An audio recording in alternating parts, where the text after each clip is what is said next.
Saúde Digital SUS Campinas. Olá, sejam todos bem-vindos a mais um podcast do Saúde Digital. Hoje, mais uma vez, a gente vai conversar um pouquinho sobre o calendário da saúde. E para conversar com a gente está recebendo hoje uma convidada muito especial, a doutora Sheila, cardiologista. Gostaria que a senhora se apresentasse. Bom, meu nome é Sheila, eu sou cardiologista, trabalho na Prefeitura de Campinas desde 2015, então ano que vem faço 10 anos de prefeitura. Trabalho aí com os pacientes no atendimento ambulatorial e também um trabalho junto com os centros de saúde, que a gente faz matriciamento também. Doutora, qual que é a importância da gente ter aí um mês, né, que é o Setembro Vermelho, para a gente se atentar a cuidar do nosso coração? Bom, as doenças cardiovasculares, elas já são a principal causa de morte no mundo inteiro já há mais de 2 décadas e no Brasil também e em Campinas também. É a principal causa de morte e é o que nos alerta aí para o cuidado, né? E a gente sabe que aí mais de 80% dessas doenças são devido a fatores de risco cardiovasculares, que a gente chama, né? A pressão alta, o colesterol alto, o diabetes, o sedentarismo, o fumo, né? São fatores muito importantes no desenvolvimento dessas doenças que vão culminar na morte. Mas elas começam aí com 30, 40 anos já a se desenvolverem a partir das escolhas que a gente vai fazendo para a nossa vida e pode acabar desenvolvendo aí com 50, 60 anos uma doença que pode ser grave ao ponto de causar mortes prematuras, né? Então a gente considera mortes prematuras antes dos 70 anos, né? Dos 30 aos 69 anos. E essas doenças cardiovasculares são as principais causas de morte nessa população de mortes prematuras. E quais são essas principais doenças cardiovasculares?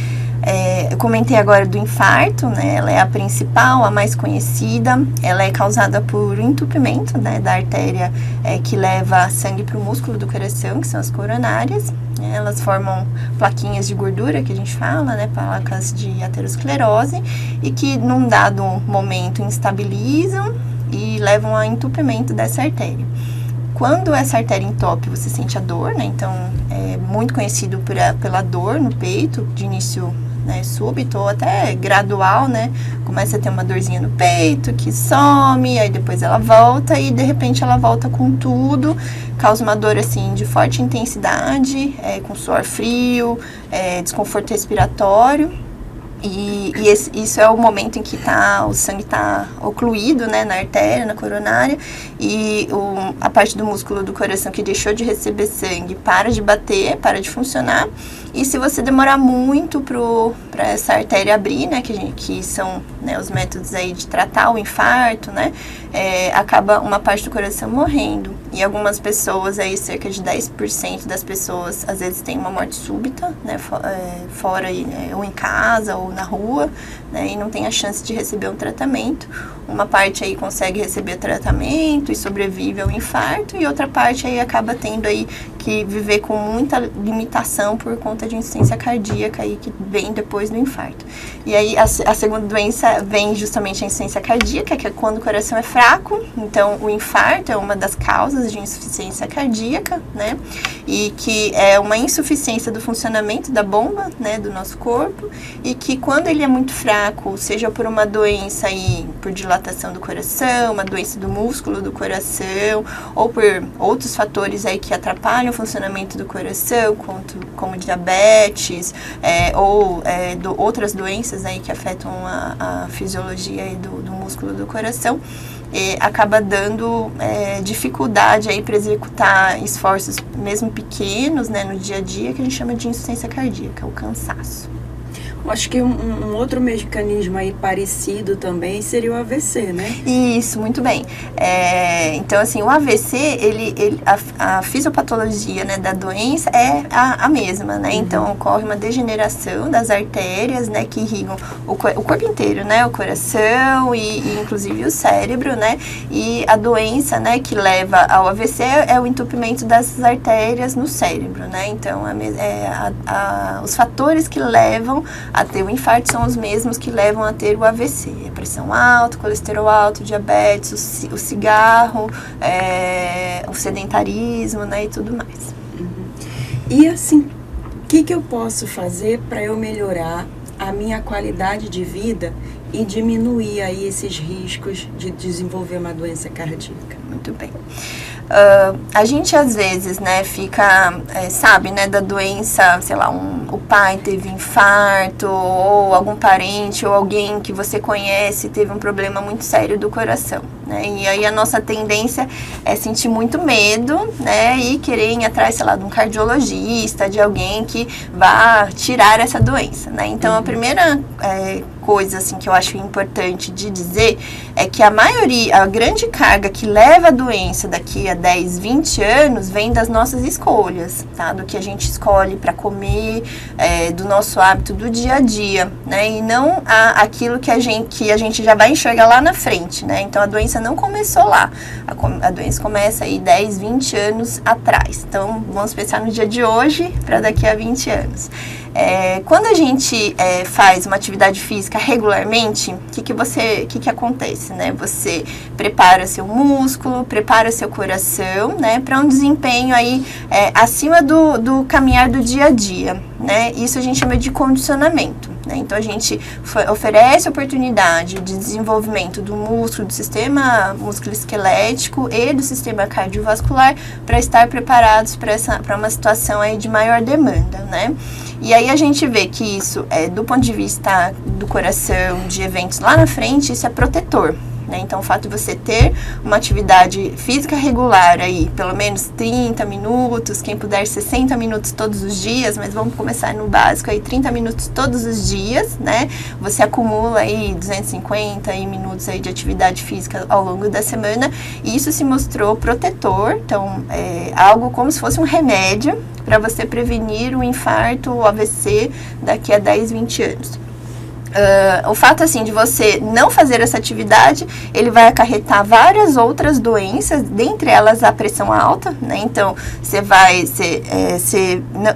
deixa de fazer uma atividade física regular, você aumenta o peso, então começa a acumular gordura, excesso de gordura no corpo, e você vai desenvolver aí ao longo dos anos a pressão alta, vai desenvolver o diabetes, né? Esse acúmulo, o próprio acúmulo de gordura no corpo, né, que é uma resultante entre o que você consome e o que você gasta, né, acaba também sendo danoso aí, de risco, né, causando aí, aumentando o risco de você fazer essas plaquinhas de gordura que lá na frente vão virar, vão ser o infarto, né, e ao longo do tempo, então, você fazendo atividade física, você previne várias outras doenças que vão culminar no infarto. E mais algum outro? O que seria, assim, mais difícil da gente mudar na nossa vida, assim? Será que é um hábito de fumar? É uma mudança na nossa dieta? É iniciar uma atividade física? O que assim, na sua prática, você vê que é mais difícil da gente mudar na nossa vida? Olha, para cada paciente é uma história, né? Então, quando a gente se depara, né, num paciente que tem múltiplos fatores, né? Então, assim, às vezes o mesmo paciente é sedentário, fuma, tá obeso, tá diabético, tá hipertenso. Esse é o nosso combo aí que a gente vê mais frequente de acontecer, né? E para algumas pessoas, a gente vê maior dificuldade, por exemplo, no cigarro, né? Então, a gente costuma priorizar aí essa abordagem. E aí vamos aos pouquinhos, falando com essa pessoa, conscientizando, né, e acolhendo, né, porque muitas vezes a própria pessoa sabe que é um hábito nocivo, né, eu sei que faz mal, eu já tentei parar, eu não consigo, né, e aí a gente vai acolhendo, né, toda essa dificuldade, né, da pessoa, e ao invés de falar assim, você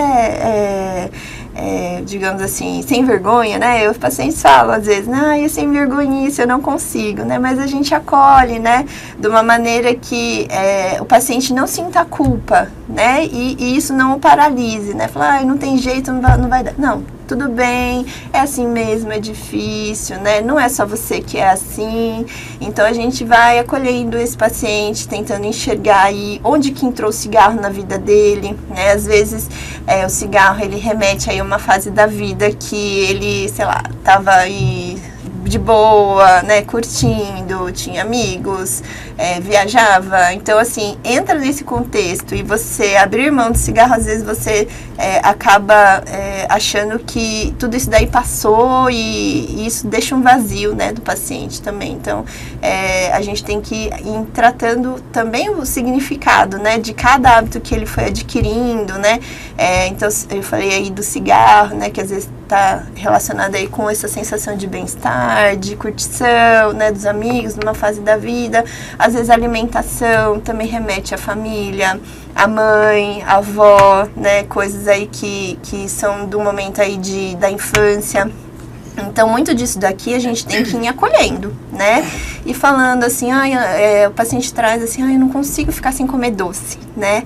Então, a gente vai tentando entender, em que ponto da vida, né, que você lembra, né, desse bolo. Esse é o bolo que a minha avó fazia, né? E ela me ensinou a cozinhar. E tem todo esse significado aí que traz os hábitos, né, que no fim são ruins, né, para a nossa saúde, que a gente vai aprendendo com esse excesso de doces, né?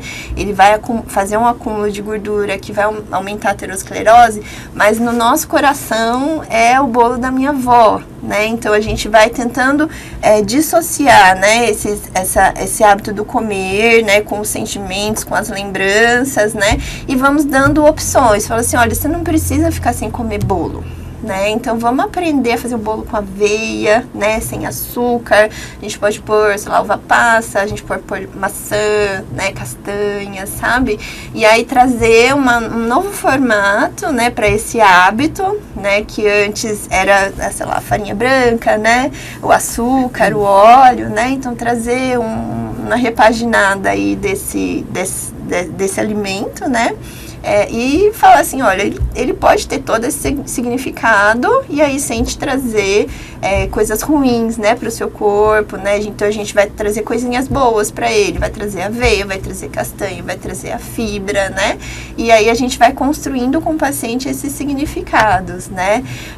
Atividade física é a mesma coisa, né? Então assim, às vezes a paciente não gosta de atividade física porque às vezes já tentou, machucou, ou até tenta andar, mas não se sente confortável, né? Então não é simplesmente você falar assim, eu vou começar a andar amanhã. Não, vamos entender como é que foi sua experiência passada, né, da caminhada. Tem paciente que tem medo de assalto, que já foi assaltado porque estava caminhando, medo de cachorro, né, então assim, tem outras coisas aí por trás, né, dessa mudança de hábitos que a gente acaba tendo que ir cercando, ir acolhendo e ouvindo, né, e pensando aí que a caminhada ela vai trazer muito mais benefícios do que risco, né? Então, assim, vamos escolher um horário melhor, vamos escolher um local, né, mais iluminado, que tenha mais gente. Então, a gente vai aí falando, olha, não é porque se aconteceu uma vez que vai acontecer de novo, né? Isso vai ser importante para você e tudo mais. E, às vezes, pequenos hábitos, mas que se praticados assim diariamente podem dar um resultado ali no final do ano, né? Isso. Que seja assim bem marcante, né? A gente estava conversando sobre o suco, isso, sobre a bolachinha. Exatamente. Né? Porque às vezes a gente não precisa modificar a nossa vida toda, a gente não precisa modificar a nossa dieta toda, mas se, como você estava falando, né, você come a bolachinha todo dia, mas se um dia você trocar por uma fruta, né, ao longo do tempo, você fez uma mudança enorme para a sua saúde, né? Porque é um hábito de todo dia. Então, você vê, assim, o hábito que a gente faz um pouquinho todos os dias, ele tem um poder imenso, porque, assim, são anos, né? Então, a gente tava fazendo uma continha rápida, né? Sei lá, um pacotinho de bolacha que você come todo dia. Às vezes, se você somar ao longo do ano todo, essa bolachinha todo dia, são 6 quilos de gordura que você consumiu, né? E isso daí, assim, pode ser muito, muito maior, né? Dependendo aí da quantidade. Às vezes vai um pacote inteiro de bolacha, eu tô calculando uma porção, né? Então, às vezes, a porção, por exemplo, daquele biscoitinho wafer, né? São 4 bolachas. Pensa, quem que come 4 bolachas? Ninguém. É meio pacote, um pacote inteiro numa sentada na TV, né? Então, são esses hábitos aí que a gente precisa olhar com cuidado, né? E aí pensar, falar, olha, será que a gente pode ter hábitos melhores do que esses, né? A bolachinha, tem o doce, tem o sabor da infância, né? Então, às vezes, é aquela bolachinha que você comia e levava de lanche na escola, enfim. Então, mudar o significado, falar assim, olha, essa bolachinha aqui já não tá sendo aí tão boa para sua saúde, né? Quais seriam escolhas melhores? Você mencionou uma fruta, né? Um iogurte com fruta ou iogurte com castanha, né? Fazer aí escolhas de alimentos ao invés dos industrializados, né, os pacotinhos de bolacha, a gente tenta aí os alimentos aí mais naturais, né, aqueles que a gente pode aí comprar a granel, por exemplo, as castanhas, né, que a gente pode descascar, né, como as frutas, elas podem trazer mais benefícios, né, para o coração, ao invés de riscos, como acontece com os industrializados. E existe uma recomendação formal, né, das sociedades de cardiologia no mundo inteiro. Existe uma iniciativa do governo federal, né, de redução desses produtos industrializados também, que eles já são comprovadamente danosos para a saúde, mas assim, é uma luta muito difícil, uma luta do dia a dia, né, da gente ir falando, né, com cada paciente, e aí o paciente que começa as mudanças já percebe a diferença, né, percebe uma redução aí de gordura abdominal, já vai percebendo uma redução do peso, uma melhora da disposição, né, do fôlego, começa a ter, assim, começa a caminhar, né, então, isso aí aos pouquinhos, um vai falando pro outro, né, e a gente vai conseguindo, mas é uma mudança muito difícil. Você tinha falado também do suco, né?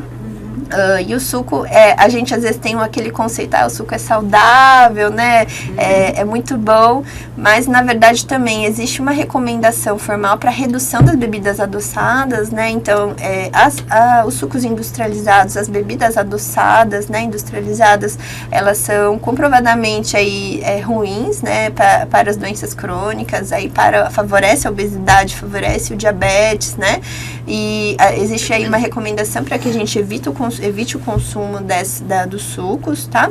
Inclusive os sucos naturais, né? Então, a gente estava conversando aqui, o suco, quando você vai preparar o suco, você coa, né? E a parte melhor da fruta é o bagaço, justamente, né? Então, você fazer o suco, você vai tirar a fibra dele, né? E aí você vai consumir só a frutose, né? Só a parte do açúcar, né? Da fruta. E ela é açúcar também, como o açúcar refinado que você, né, adiciona aí. Então, mesmo o suco sem o açúcar já é açúcar, né? Até porque também para fazer um suco a gente não usa uma fruta, exatamente, né? A gente usa três, 4 laranjas, então você consome muita frutose de uma vez, né? E às vezes é num momento até de refeição, então você já comeu o carboidrato da sua refeição, arroz, feijão, sei lá, batata, enfim, macarrão, né? Mais o suco, então mais um excesso de açúcar, que vai, né, carboidrato, e aí isso daí, naquele momento, né, quando você se alimenta, ele, sei lá, você não vai gastar tudo aquilo lá que você está consumindo, ele vai virar gordura, né, que se acumula na barriga, né, e daqui a pouco vai aumentar o risco aí de resistência à insulina, e vai virar um diabetes e tudo mais. Falando um pouquinho aí das doenças cardiovasculares em si, quais são os principais, assim, sinais e sintomas que a gente pode perceber na gente que pode ser já aí um alertinha para a gente procurar um profissional?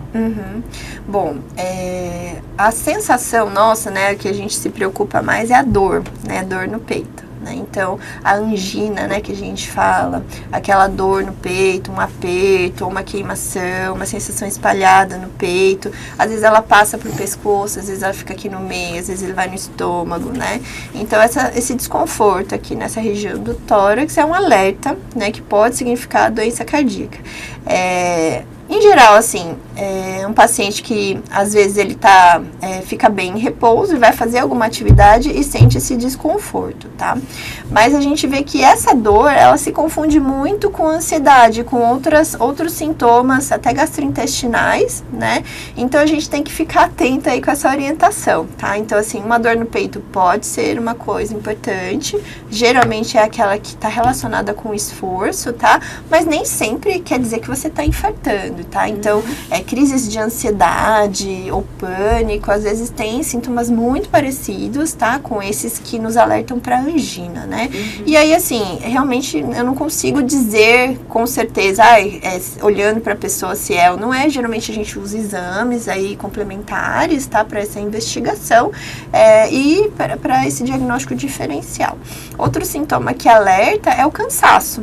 Então, e por isso que a atividade física ela é protetora para o sistema cardiovascular, né? Então, um paciente que evolua, por exemplo, com uma insuficiência cardíaca, né? Ou uma dificuldade aí do funcionamento do coração. Se ele é sedentário, eu só vou descobrir quando ele está muito grave, né? Porque ele não faz nada de atividade física e eu não consigo perceber essa dificuldade, essa insuficiência precocemente. Então, de certa maneira, você ser ativo fisicamente, praticar atividade física regular, te protege, né? E te mostra, né, precocemente se você tem alguma doença, alguma coisa aí estranha, né?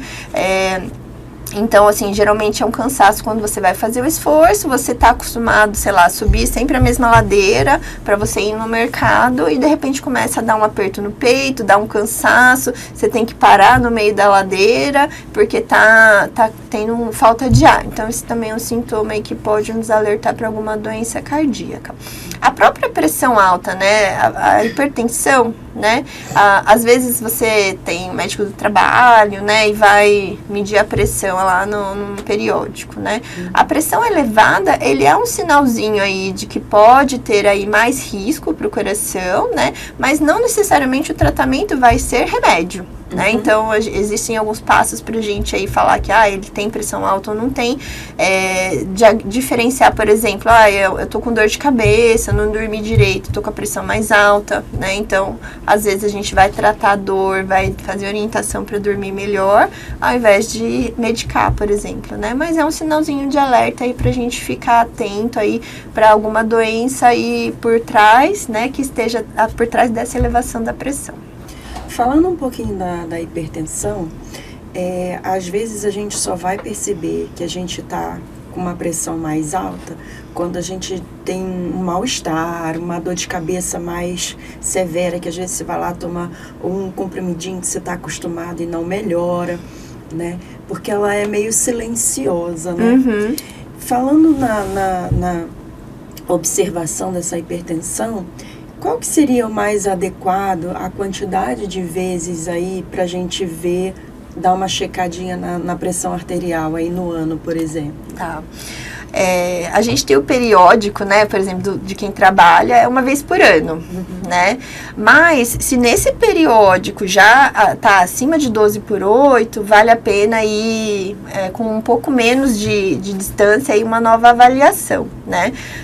Pra gente falar assim, olha, essa pessoa tem hipertensão arterial, né? A pressão é acima de 14/9. Tá? E aí a gente precisa ter pelo menos 2 medidas feitas em consultório para falar assim, não, realmente a pessoa tem hipertensão arterial. E aí assim, eu digo assim, se você tem a pressão acima de 12/8, talvez aí dentro de 30 dias, 3 meses aí, rever essa pressão, mas pensar se não tem alguma coisa que está contribuindo para isso. O sedentarismo é o principal, né? O consumo excessivo de sal, de sódio, né? Que tem principalmente nos industrializados, refrigerante. Então assim, começou a subir acima de 12/8, vamos rever aí como é que estão os hábitos, né? Principalmente da alimentação, né? Tomando muito refrigerante, muita Coca-Cola, muito fast food, tudo mais, já é um ponto aí para você começar a pisar no freio aí dessas coisinhas que você já sabe que não são muito boas, né? E aí, dali a um mês, no máximo uns 3 meses, rever como é que tá essa pressão, tá?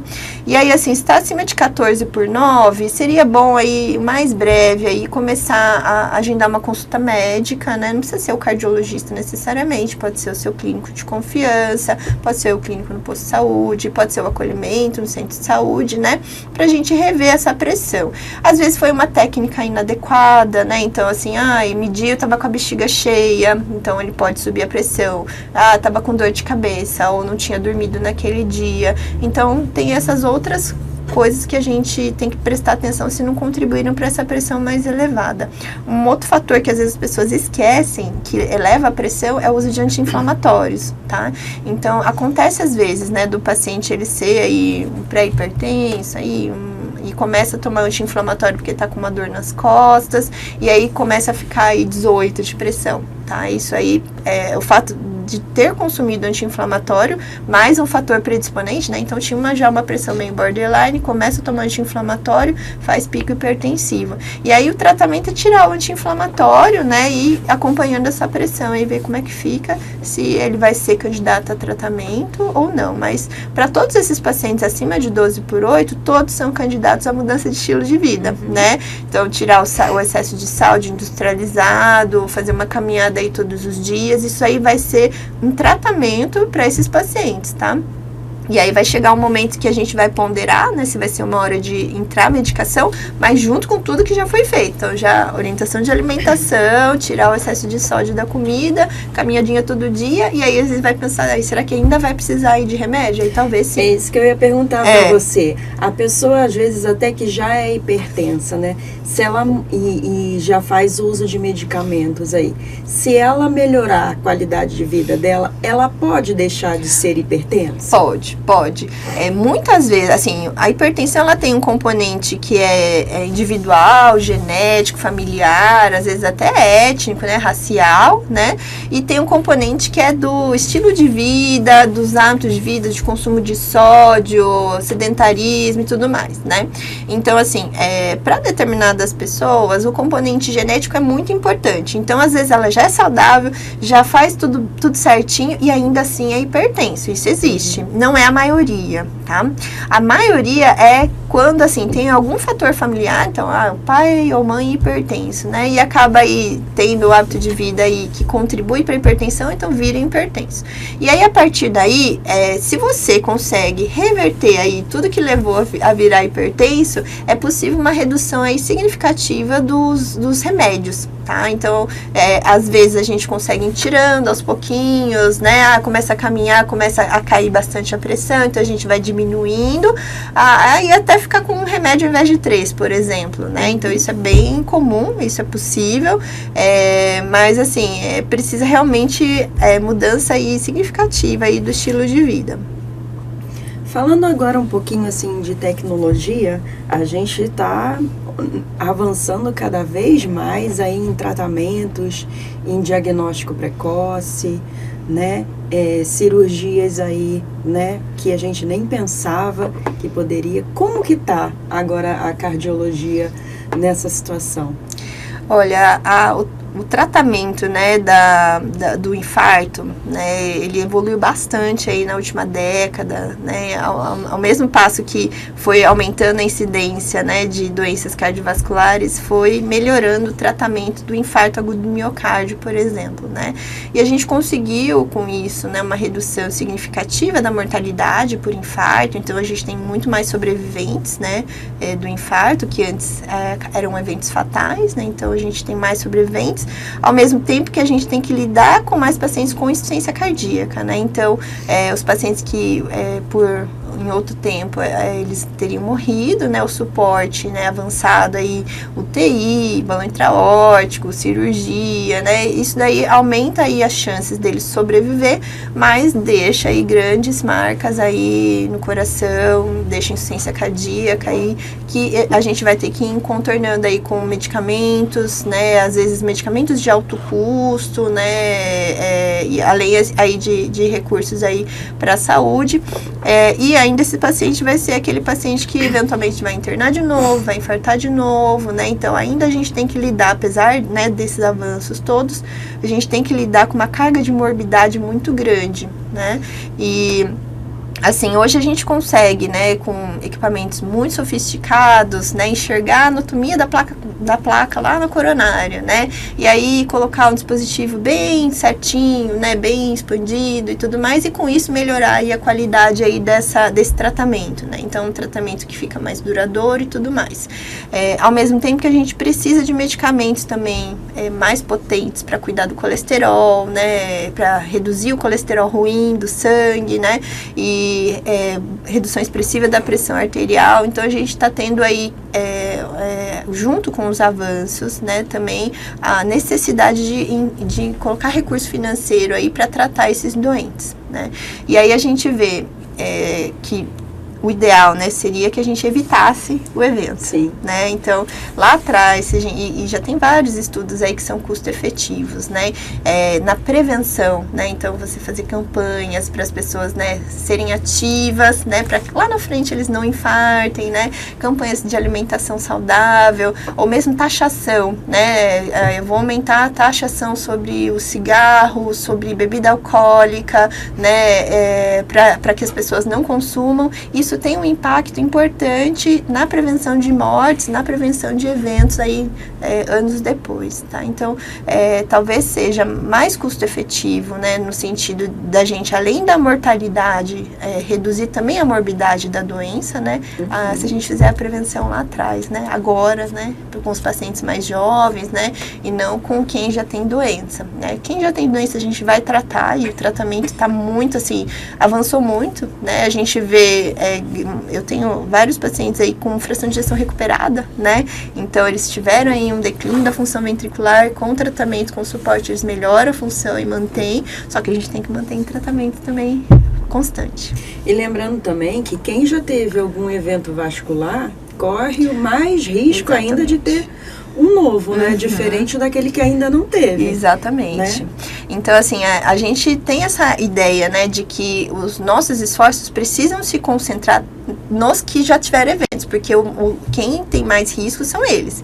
Mas a gente não pode deixar de cuidar de quem não teve, porque isso é o investimento mais custo-efetivo que a gente tem hoje em dia, né, olhando aí com os dados aí de muitos anos que a gente estuda a doença, né, as doenças crônicas não transmissíveis, né, específico a gente falando da doença cardiovascular, né, então a gente já sabe que a doença cardiovascular, existe ainda uma tendência de aumento, tá, apesar de todos os esforços, o desenvolvimento, existe ainda uma tendência de aumento, né, de mortes, e de que ela continue ainda prevalente e é a principal causa de mortalidade nos próximos anos, mas a gente sabe que também as medidas preventivas aí podem gerar impactos aí significativos, né, e eu acho que é o nosso dia a dia, né, conversar com, às vezes, o colega, né, a gente tem sempre essa visão, né, de que um pouquinho todos os dias, né, pode aí trazer um impacto bem positivo aí para a saúde daqui a poucos anos, né, em pouco tempo.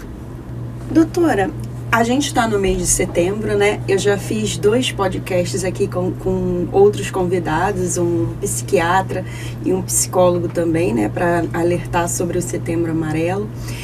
Tem alguma forma de a gente juntar esses 2 temas? Qual que é a relevância, né, de a gente trabalhar esses 2 temas assim juntos nesse mês? Olha, assim, parece que foi feito para isso, né, esses 2 temas. Eu vejo na minha prática, a maioria dos pacientes que trazem condições crônicas, elas trazem junto questões muito profundas emocionais, né, ou de medo, ou de tristeza, de fatos do passado, ou de construção de padrões, né, de lidar com as emoções ou com os fatos da vida que acabam levando à doença cardiovascular. Tá? E aí a gente fica com muita dificuldade de tratar a doença sem olhar para esse lado do mental, né? E a gente tem feito, né, um trabalho aí em conjunto com a atenção primária para abordar também essas questões, né, da saúde mental e relacionar com o cuidado do paciente crônico, tá? tá? Então, não adianta a gente simplesmente falar, faça aquilo, faça exercício, coma direito, se a gente não ouvir o que o paciente traz para nós. A história de vida dele, né? O que na cabeça dele faz sentido para ele ter essa doença, o que significa essa doença para ele, né? Então, assim, é importante que a gente ouça, né, e que a gente esteja aí amparada aí pela equipe de saúde mental, né, para abordar essas questões, porque o que hoje em dia é feito, né? A saúde mental trata os graves, né?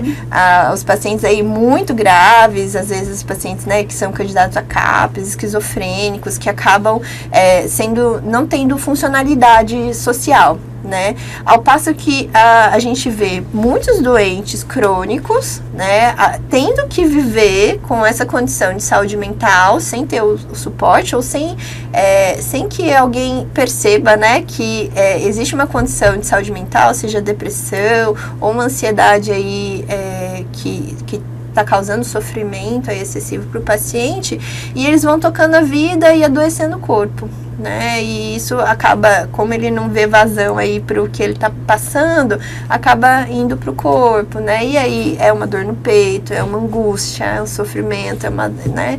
Então tudo isso daí eu acho que está super interligado e não é à toa, talvez esse Setembro Amarelo, Setembro Vermelho, porque as coisas estão juntas. E a gente já vê várias iniciativas aqui da atenção primária, né?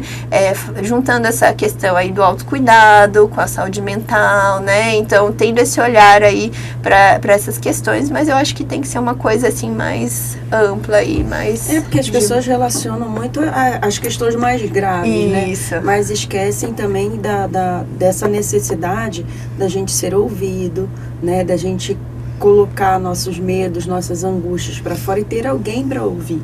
Isso. Também nisso, né?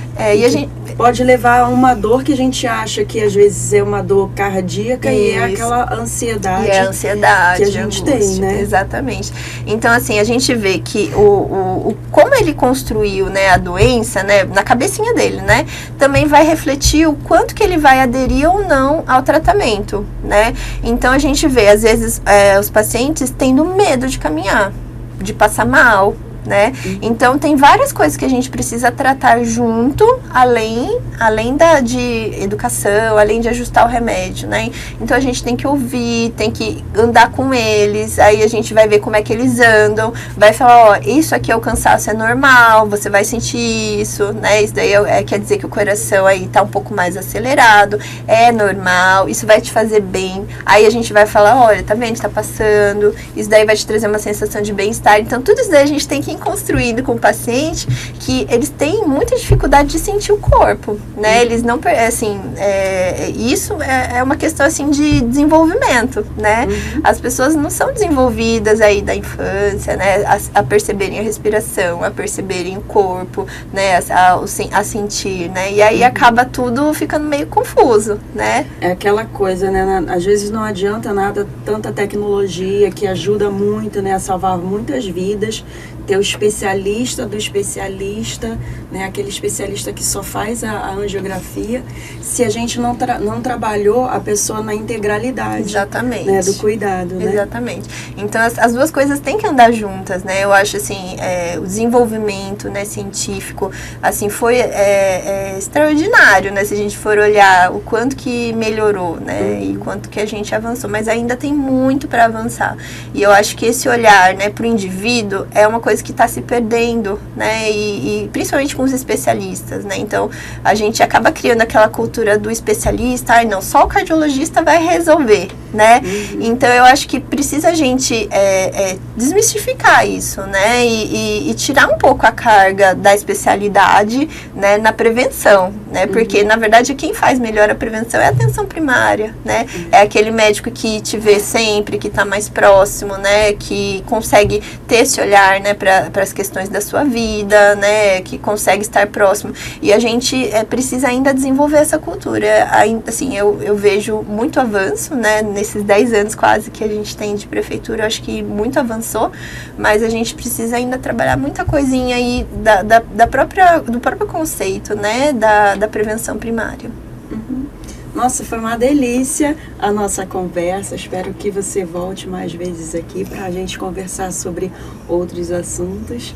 Foi um prazer tê-la aqui conosco. Obrigada pelo convite. Muito obrigada. Pessoal, se você gostou, curte, deixe um comentário. Se você quiser deixar alguma pergunta para a doutora Sheila, eu posso encaminhar. Então, comenta aí, deixa seu comentário, a sua pergunta. E curta, compartilhe esse podcast que está cheio aí de informação diferenciada, né, para a população. E muito obrigada por assistir.